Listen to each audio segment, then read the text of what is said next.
Hey everyone, my name is David Rao, and I'm the music teacher who blogs at makemomentsmatter.org. You can also find my ideas on Instagram, on Facebook, Twitter, Pinterest, a variety of other places when you search for my name, David Rao, or Make Moments Matter.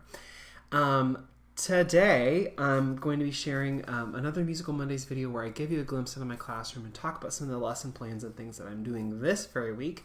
And this week, I'm going to share a little bit about third grade. So I'll get to that in just a second. But really quick, if you hear me talk about any links, resources, things that I'm using in my classroom, you're like, that's really interesting. Where can I find that? I have a whole page on my blog dedicated to the links that I talk about in these videos. You can find that if you click on the links, the video tab on my blog, makemomentsmatter.org, or wherever you're listening to this, watching this, you can probably find a direct link at the bottom of the caption for this video. There's also a Facebook group if you're on Facebook and you want to join. There's this group called Every Moment Matters, a music education community where you can ask questions, you can see people's answers, you can learn together. It's a great place to sort of learn and grow. And there are all sorts of questions. Ask whatever questions you want. There's no such thing as a silly question. So ask away, ask all sorts of questions.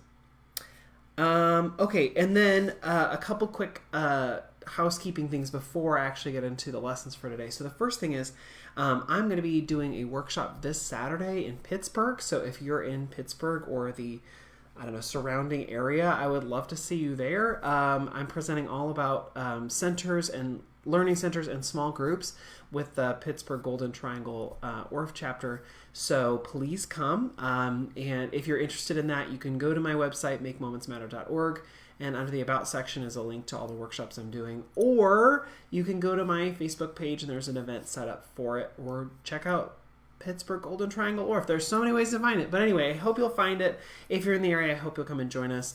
It's going to be a great morning. It's 9 to noon. So a lot of stuff packed into just a few hours. So I hope you'll come and join us for that. One more thing.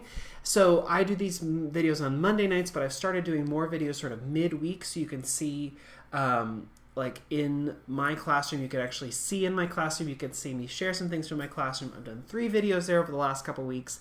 If you're like, wait, what are these midweek videos? What are they? I'm calling them musical moments because my blogs make moments matter. So like, ooh, these moments from my room. So anyway, I'm sharing these on Facebook because I can't find a way to stream to both Facebook and Instagram at that time. So you can find them on Facebook. I'm also saving them to YouTube. I'm also putting them in my podcast feed so you can go back and access those if you want. I've done 3 videos so far. I plan to hope and plan to do many more. Okay, cool. So that's all the little announcement things. I wanted to share today about a song that I've never done before, and I did this year for the very first time because I've been to a lot of workshops and I've seen a lot of great people present, and I save a lot of things, and I sometimes will go back and like, I need more inspiration, and what can I do this year that's a little different, and how can I start things out different? And so as I was going back thinking about third grade and what I wanted to share with them and what I wanted to, like, the focus of things to be, I was looking through a workshop that I went to where Amy Abbott presented, and Amy is an amazing, fabulous, wonderful teacher, and she's a fabulous presenter. If you can ever see her, present, I would absolutely encourage you to do so. Amy is amazing. You can find her blog. It's musicallyabbott.com, and she's on Facebook and all the places. Anyway, she did this like jam-packed session with all these great songs, and I've used so many of them. I think I've used all of them at one point or another, except for like maybe 2. And this was one of the ones I hadn't used. And the reason I hadn't used it was because I was stressed that I wouldn't be able to learn the words. And I was like, well, if third graders can do it, surely I can do it. So I started pushing myself. I was like, okay, I'm going to do this because I loved all the objectives behind it. So it's this song called Mama Lama.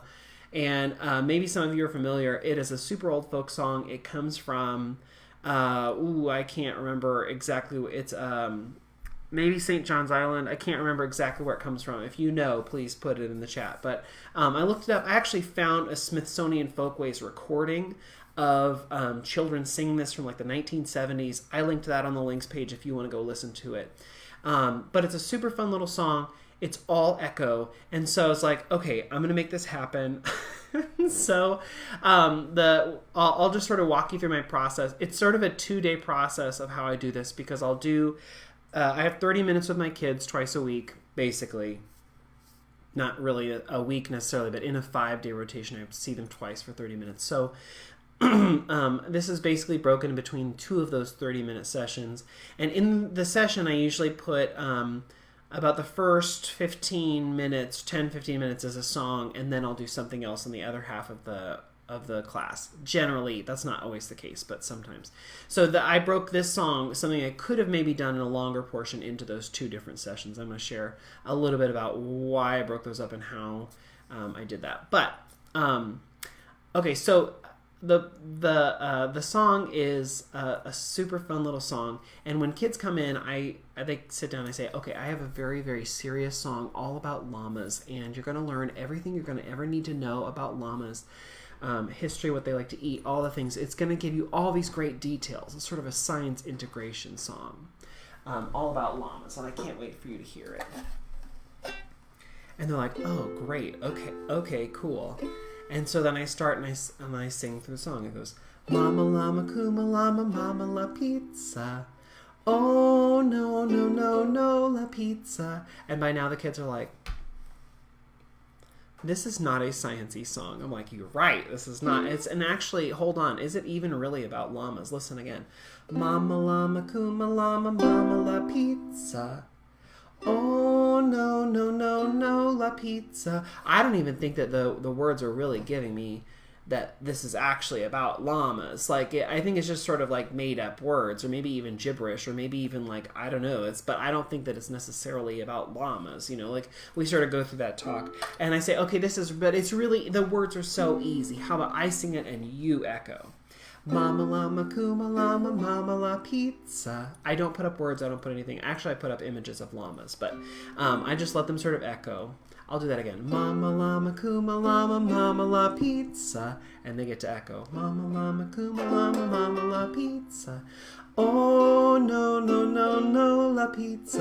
Oh, no, no, no, no, la pizza. And there are different versions of this, so if you're like, this is not the variant I do, I'm so very sorry.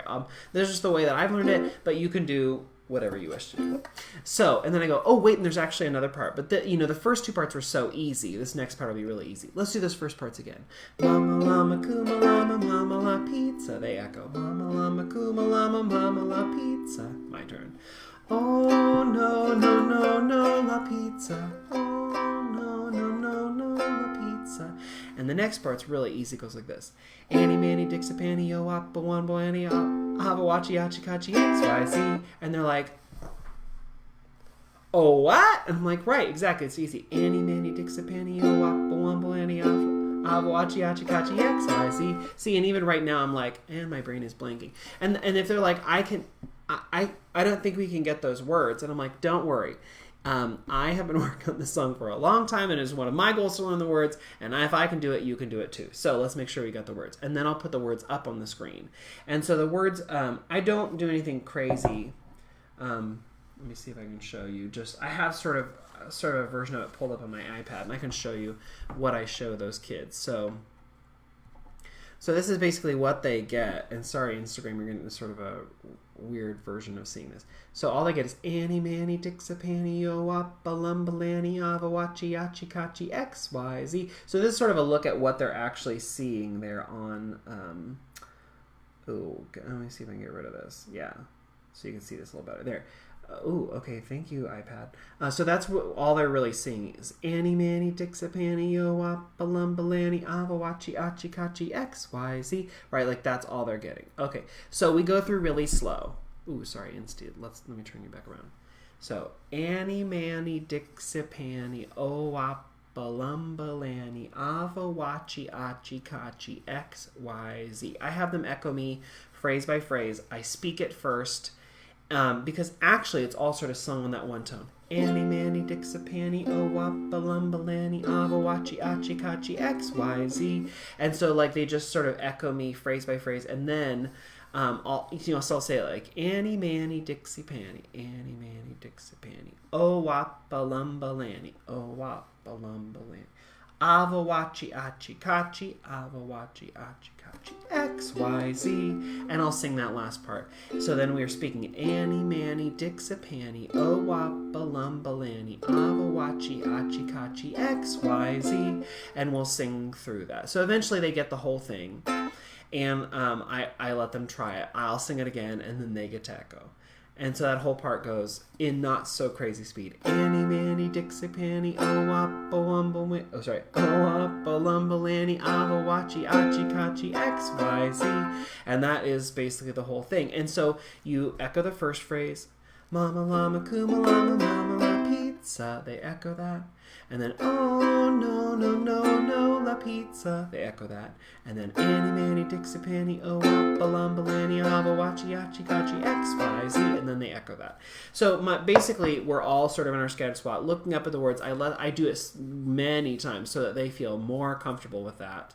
And then I've been teaching this from the piano, though I could try it with ukulele with kids. And then I say, you know what, I'm just going to add one little action to the first part, to the easier part, because that second part we got to focus on those words. But on the easy part, I'm going to add an action. So the easy action is this: Mama llama, kuma llama, mama la pizza. Mama llama, kuma llama, mama la pizza. Oh no no no no la pizza. Oh no no no no la pizza. Annie Manny Dixapanny oh wappa lumbalani ava wachi achi kachi X Y Z. And they notice like, okay, the action stops. So the first half there's just a pat, clap, pat, clap, pat, clap on the Annie Manny Dixapanny. They stop doing the actions. We do that one time through, and I say, you know what, this Annie Manny Dixapanny, it's sad without some sort of action. So I'll do an action, and whatever I do, you get to match me. Okay, so let's try the whole thing again. So we do our pat and our clap again. Mama llama, kuma llama, mama la pizza. Mama llama, kuma llama, mama la pizza. Oh no no no no la pizza. Oh no no no no la pizza. Annie Manny Dixapanny oh wappa lumbalani ava wachi achi kachi X Y Z. And then they have to match. I just do those like silly little like hands looking like waves or whatever, and they get to echo that when they do it. Again, from their seated spot wherever we are in the room. Okay, let me try a different one this time. So we do that. Do our pat thing for the first section, and then I'll do like, Annie Manny Dixapanny oh wappa lumbalani ava wachi achi kachi X Y Z. I don't know. I'll make up some sort of action. Usually it's not too complex, and then they just echo that. And once I feel like they've gotten enough chances with that, basically the B section, so that they know the words well enough, I say, go right, let's do this, but let's make a circle. And so we make a nice big circle, and we do the same thing, only now in a circle. And, the patting and the clapping.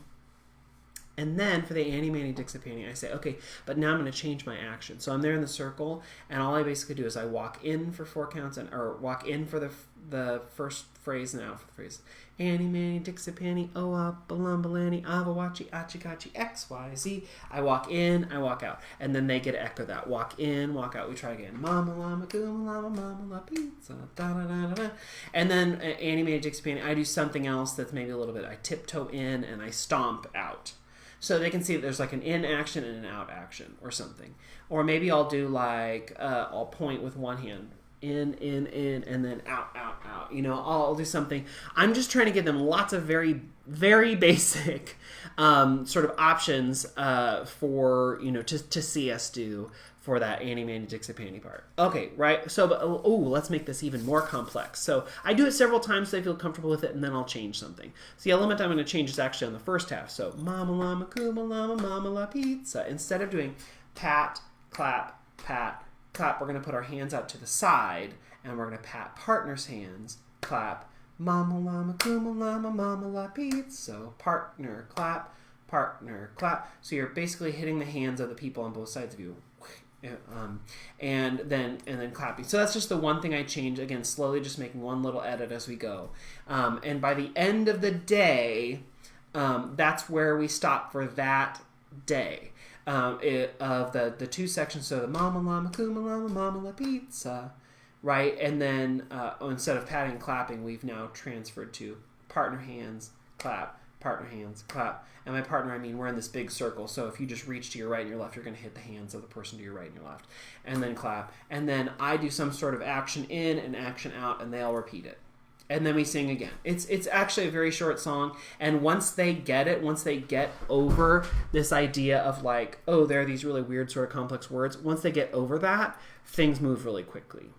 I still leave the words up on the screen because there are kids who will still need that, but for the most part, the kids are like, cool, we're with you. Right, and then I'll move on to something else in the lesson. Doesn't matter, but I want this to like settle and sit with them before I try and bring it back and change other things. On the second day, I say, hey, do you remember that song, Mama Lama, Kuma Lama? Do you remember how that goes? And we like sort of rehash through it. How does it go? How does it work? And I say, like, because it seems like it's always like, I do it and you echo, and I do it and you echo. And they're like, yes. This seems like a great time. How about when it's my turn, instead of singing up high, which I have been doing for K1 and 2, I mostly sing in my falsetto. I sing up high. And the reason for that is I think it's a little bit easier for kids to do pitch matching. I've had a lot of really great trained teachers who say that like that is a better option for kids to hear and really sort of train their voices, so when they're hearing an oral example, they're hearing something that's in their range. So for me, my personal choice is to do that for K1 and 2, but when I start hitting 3rd grade, 4th grade, 5th grade, I'll flip over so that they can hear me in my lower adult voice, and then they can match up high and basically an octave higher. This works for me. I'm not saying this works for all people. I'm not saying this is the definitive answer for all male teachers everywhere. This works for me. I am a tenor. For a while in grad school, I was a countertenor. So I am comfortable singing up high, and especially because I've been singing for so many years now in a kid's range, my actual chest voice range has increased. So that now I feel more comfortable singing like in their range in my full voice. But I know that's not the answer for all people. So if you're like, no, I always sing on adult voice and the kids sing in their kid range, cool. If that's your choice, cool. I'm just saying for me, for K1 and 2, I usually almost exclusively sing up in a kid's range in either my full voice or head voice or falsetto, whatever, to match them. And then and sometimes it gets a little high, but not usually crazy. And then when they get into older grades, I'll let them do that thing where they try and match an octave above me. It is tricky for them to do that, but this is a great song to do that on because it's an echo song. So I can sing Mama Lama, Kuma Lama, Mama La Pizza, and they can go Mama Lama, Kuma Lama, Mama La Pizza, right? Or where, and they can do that octave up. So that's what I introduce in this second lesson is like, I'm going to sing in my voice, in my adult voice, my grown-up boy voice, and you get to sing in your kid voices, which is naturally a little higher. And so this is a great one for me to sit at the piano so that when I take away my oral example of that higher range, I can play it in their range. I can play the melody up high for them so they can hear it when they're singing, if that makes sense. So in this second day, before we do any of the dancing or the actions, we're sort of scattered around. We're going back through, and I am playing in their range, even though I'm singing lower. So this is a fun song for me to be able to do that on. We remember the song, we remember how it goes, and then we come back to the circle. We try and remember all of those actions for what happened in the circle in the dance. So like, the partners clap, and then I go in and out, And then I go, you know what, these are all great. And obviously I've given so many amazing dance examples because I'm just this master of dance and movement. But I wonder if maybe any of you can you think of anything that would work? Because I'm basically going like in and out. And then you're all just echoing that, just like in and out. And then I wonder if any of you could come up with some things that maybe we could like echo on that part. Does anybody have any ideas? And so then several people. Yes, I do. I've been thinking the whole week about how you didn't do the blah blah blah. So there are going to be some of those extrovert kids who are like, boom, I'm ready. But I hope that also because I've done this now over the course of 2 different lessons and I've given them a lot of examples of my own, that they feel comfortable parroting some of those and trying them out themselves. Or coming up with a variant or whatever. And I say, like, it doesn't need to be crazy. In fact, it can't be too crazy because we all have to copy it. So, like, if you could give us a sort of a simple version, that'd be great. So, like, something in, something out. Or, maybe in and out of the same, but you got to move in and out. So I give them all sort of those parameters and ideas, and then we try it out. And the kids have been pretty successful. In fact, they have been enjoying being able to come up with some of their own things. And honestly, some of their own actions, some of them are very much their own actions, and some of them are just a version of what I've done, which is totally fine. But my objective for this is I want them to be able to do a solo movement if they want, that we all echo. I also want them to feel like they can come up with their own version if they want. And it's sort of hilarious to see what they can come up with and create. And it's very fun. So I'm just going to say, I'm glad that I pulled out this lesson that I learned from Amy Abbott, and that I was like, you know what? We're going to do it. And like pushed myself to try it, because it has been super successful. It's been super fun. The kids have had a great time with it. And I've only forgotten the words like in every class. I mess it up, I swear, in every class. I did it tonight. I didn't get the like third phrase. But so I leave the words up on the screen for the kids and for me. But it's been a super fun lesson and super great to be able to share with them. So if you've done this lesson before, please leave a comment about that. Has it worked? Has it not worked? Also, if you want to hear that original recording from Smithsonian Folkways, I did put that on the links page in case you want to go listen to it yourself. Super fun song, super silly song. Also, if you have any other variations where you're like, I do this other thing with the B section or whatever, please leave that comment too, because that's going to be super helpful for anybody else who wants to try out this song. Okay, one more thing. I want to show you another thing that I'm doing, like as like it's back to school. You know, I've seen them now. I don't know, is this like third week or something, or maybe third time I've seen them, like really seen them. So one of the things that I like to do is to bring out a super simple activity to get them to be writing out basic notes and thinking about rhythms and rhythmic notation. I'm not going to ask them to compose or like, you know, like rework the world basically, but I want them to have a chance of getting their hands on a whiteboard, creating. And so I'm going to show you just sort of a very, very simple version of what it is I do. And I'm going to try and do that thing where I mirror my iPad to the screen, which works some of the time. So I'm really sorry if it cuts out or gives us issues, but I'm going to try it just so you can see that. So I do this in my classroom, actually. I have my own iPad. I have this little pen thing. It's not a cool like iPad crayon. It's like a Logitech pen. I don't know. It came with my school iPad. And there's a free app called Sketches. Maybe the free one is called Sketches School, but I know it's free because my district offers it to everyone, and they only do that when it's free app. So it's an app called Sketches School, and I'll show you what I can do with it. If my pen will work and if my transitions will work. Let's see. Okay, so hopefully y'all can see my screen now. Instagram, you can see it. Okay, so and ignore the messy desk. Sorry, Instagram. Sorry, I'm trying to clean up for you. Okay, so on this page, this is just an app, and basically it acts as a whiteboard that I can then project and AirPlay up to my screen.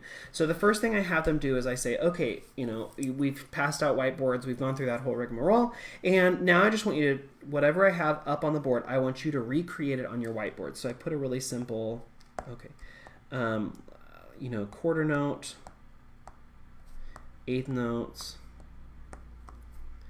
just something super simple, right? So that like as I'm walking around checking in to make sure everything's right, that they're just copying this very easy thing. And right away I say, does it look perfect? No. Am I going to publish this? No. But is it readable? Absolutely. Can you read it and tell what it is? For sure. It doesn't need to be exactly perfect. I can read it. Your friends can read it. That's all that matters right now. Okay, if you want to make it like super duper fancy and spend forever doing that, we can do that, but you know, like, okay, well, it's gonna just take a long time. I say this because there are some kids who are like, no, I will erase everything and start completely over again until it is an absolutely perfect circle. Nope, that's not an absolutely perfect circle. I will start again. Like, I'm sure you know those kids who do that. I'm like, that's fine. I just don't want like that is not acceptable, right? But like, as long as we can read it and we know what it is, that's all that matters. So my quick reminder for them, when I have them create notes with note heads, I always say, draw the oval, add on the stem, color it in. Draw on the oval, add on the stem, color it in. If you're doing the eighth notes, you add a beam, right? Easy peasy. But I give them those reminders so that they sort of remember that process. And the reason I say oval stem color in is because at this level, I find that if kids do the stems first and then add the note heads, they will put things too close together and then they'll have things running together. So I always have them do the note head first so that they're really careful about the placement so that they don't make things too close. And I always have them do the separate notes, like separate quarter notes that get beamed together to become eighth notes, right? I always have them do that, I make the separate little pieces before they beam together, again, because of spacing. So we just sort of run through a couple little simple, super easy things. We do quarter notes and eighth notes. I say, let's talk about making a rest. It's so easy to make. And they're like, what? I was like, it's so Z-C to make. See, you make a slanty Z, and you add a letter C on the bottom. Haha, see, it's so Z-C to make. And then I giggle at myself, and the kids are like, that's silly, but they remember it.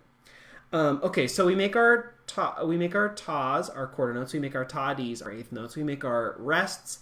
I always have them do also things that they can carry over that we learned in second grade. So we also did half note and half rest. So we walk through how to do those. We create those. Easy peasy, lemon squeezy, and wonderful. Okay, then I say, great, so you've done so fantastic on all of that. Now, you do not need to make these lines. Do not make these lines. You do not need these lines. Do not make, but there's going to be that one kid who makes the lines. Okay, but they're just basically placeholders. 4 little lines, horizontal lines that fill in the space.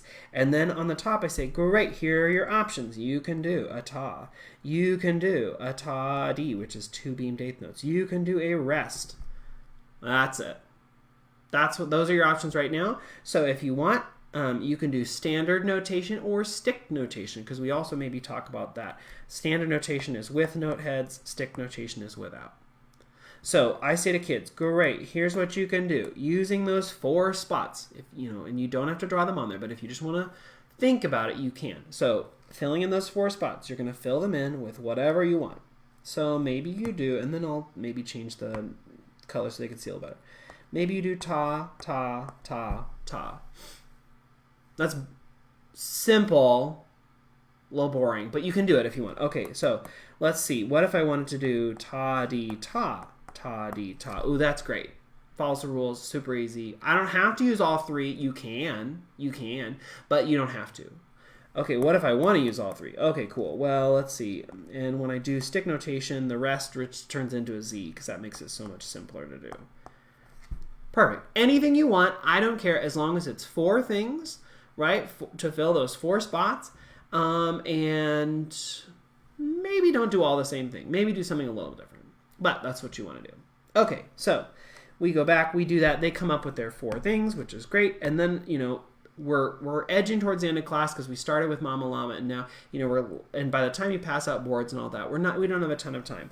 Basically, what we can get to in the time they're done is 2 lines, 2 separate lines with,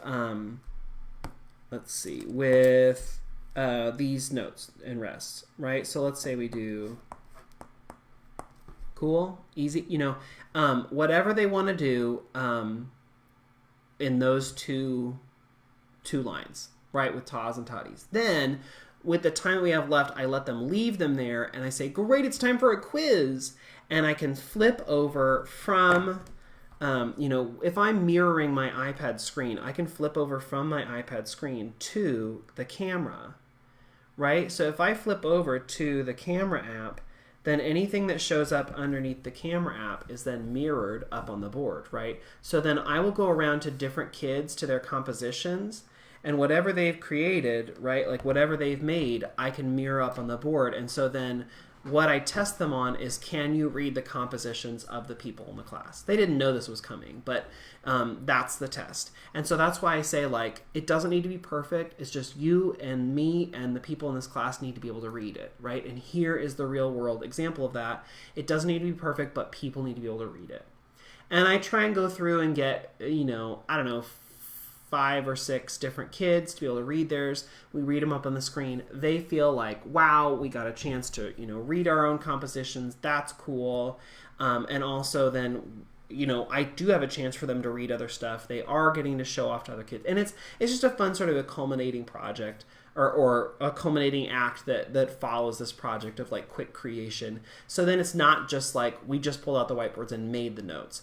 We made a super quick little phrase and we read it, right? So a lot comes out of this short amount of time. And that's why I sort of limit them. I'm like, I don't want to fuss around with half note. I don't want to fuss around with the half rest right now because we can get to that. But I really, in this moment, I just want a chance to super quickly apply what you remember from last year. Now, in following lessons, then we'll bring in the half note and things like that. We'll do more advanced reading. We'll do longer things. We'll mess with time signatures, stuff like that.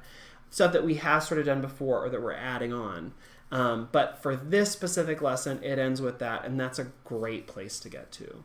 You could take pictures of boards if you wanted to. You could, there's so much you could do, but for me in this lesson, it's getting them to recreate again, to remember stick versus standard notation, to remember the note values that we do carry over from second grade curriculum. It's also a chance for them to like, how does this whiteboard procedure work? Like how do we get out and put away? Or what do we do if our whiteboard marker isn't working? Or, it's like I build in all of that so that like, yes, it's procedures for how to get the stuff out, but it's also content in a super short amount of time. So that's sort of what happens in this lesson. We start out with Mama Lama, which is a super great song. And then we move very quickly to the note stuff. And then we build on this note value so much in third grade that it's something that I wanted to make sure that I really hit first before we do sort of anything else in the school year. Cool. Okay, so if you have any comments or thoughts, I've seen a couple great ones on Instagram or in Facebook. If you leave those comments, they show up later when people come back and rewatch, which is really helpful. More than once, I've seen people who come back and who like rewatch the live feed and are like, oh, wow, and they they're like, that comment was really helpful. So if you do have comments or thoughts, please leave those as we go. It's really great. Not for the people on the podcast because they can't see your comments. But if you're watching the video later, that's always great to have. But if you do anything sort of like this in the first couple weeks, I'd love to hear your comments on that.